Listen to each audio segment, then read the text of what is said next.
Hello everyone. जैसे कि सभी को पता है कि केवीएस में पोस्ट आउट कर दी गई है।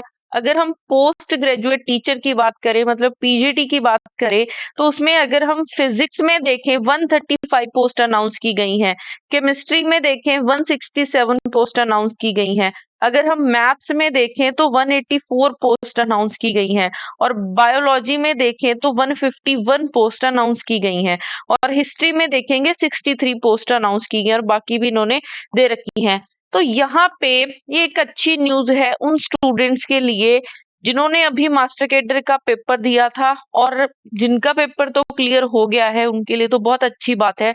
बट जिनका पेपर क्लियर नहीं हुआ था उनको हौसला नहीं छोड़ना चाहिए। वो इस पेपर के लिए अगर एलिजिबल है तो इसकी प्रेपरेशन स्टार्ट कर देनी चाहिए।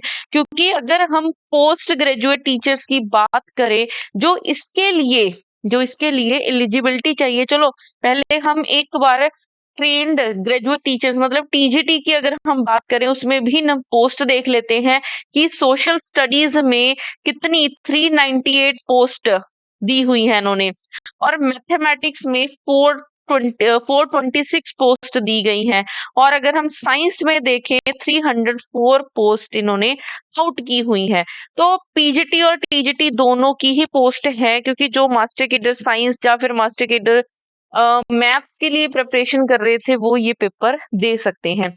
अब आगे चलते हैं कि कौन से स्टूडेंट्स ये पेपर दे सकते हैं। तो सबसे पहले अगर हम आगे चलते हैं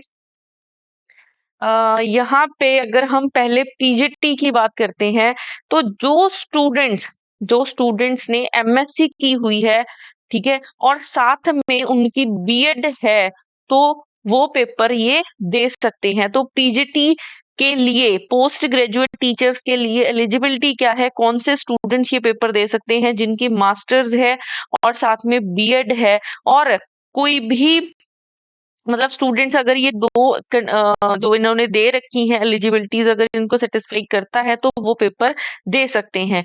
उसके बाद अगर हम बात करते हैं आगे, ये तो आगे कंप्यूटर साइंस है।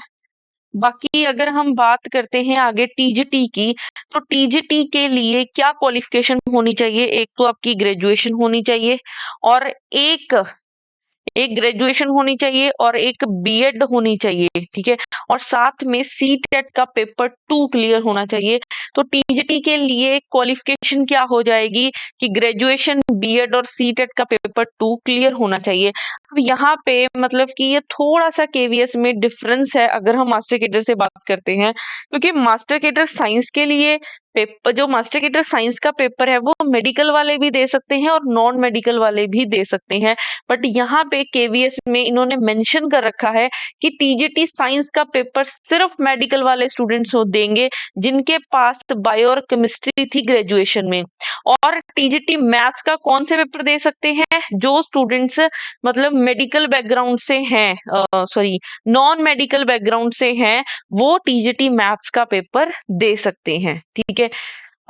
तो ये रही हमारी कि कौन से स्टूडेंट टीजीटी का पेपर दे सकते हैं और कौन से स्टूडेंट पीजीटी का पेपर दे सकते हैं।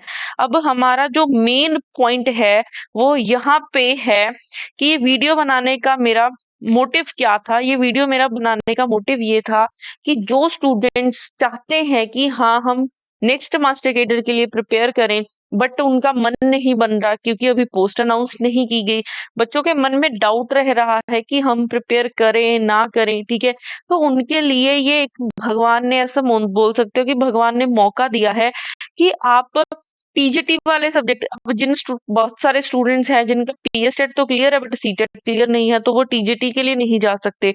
बट वो पीजीटी अगर उनकी मास्टर्स है तो वो पीजीटी के लिए तो जा सकते हैं। तो वो पीजीटी की प्रिपरेशन करें साथ ही साथ उनकी बीच में मतलब साथ की साथ पैरेलली आप मास्टर कैडर की भी प्रिपरेशन कर सकते हैं।